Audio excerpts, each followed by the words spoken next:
അന്തരീക്ഷ വായു മലിനീകരണം രൂക്ഷമായതിനെ തുടർന്ന് നിയന്ത്രണങ്ങൾ കടുപ്പിച്ച് ഡൽഹി സർക്കാർ. പുക സർട്ടിഫിക്കറ്റ് ഇല്ലാത്ത വാഹനങ്ങൾക്ക് ഇന്ധനം നൽകേണ്ടെന്നാണ് പുതിയ തീരുമാനം. വായു ഗുണനിലവാര സൂചിക മെച്ചപ്പെടുത്താൻ കഴിയാത്തതിൽ ഡൽഹി പരിസ്ഥിതി മന്ത്രി മാപ്പ് പറഞ്ഞു.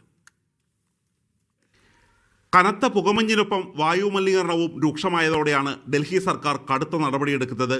കൂടുതൽ മലിനീകരണമുള്ള മേഖലകളെ ഹോട്ട്സ്പോട്ടുകളായി തരംതിരിച്ചു. കെട്ടിട നിർമ്മാണങ്ങൾക്കും ട്രാക്ടറുകൾക്കും നിയന്ത്രണം ഏർപ്പെടുത്തി. വ്യാഴാഴ്ച മുതൽ പുക സർട്ടിഫിക്കറ്റ് ഇല്ലാത്ത വാഹനങ്ങൾക്ക് ഇന്ധനം നൽകില്ല. സംസ്ഥാനത്തിന് പുറത്തുനിന്നും BS6 അനുസൃത വാഹനങ്ങൾ മാത്രമായിരിക്കും അനുവദിക്കുക. പുകമഞ്ഞ് മൂലം ഡൽഹിയിൽ 126 വിമാന സർവീസുകൾ റദ്ദാക്കി. കാഴ്ചാപരിധി കുറഞ്ഞതോടെ അപകടം പതിവായി.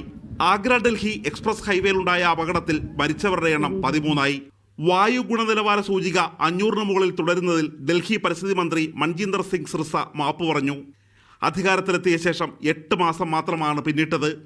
വായു ഗുണനിലവാരം മികച്ചതാക്കാൻ ഇതൊരു ചെറിയ കാലയളവാണെന്ന് പറഞ്ഞ സിർസ ആം ആദ്മി സർക്കാരിനെയാണ് പഴിക്കുന്നത്. മീഡിയ 1 ഡൽഹി.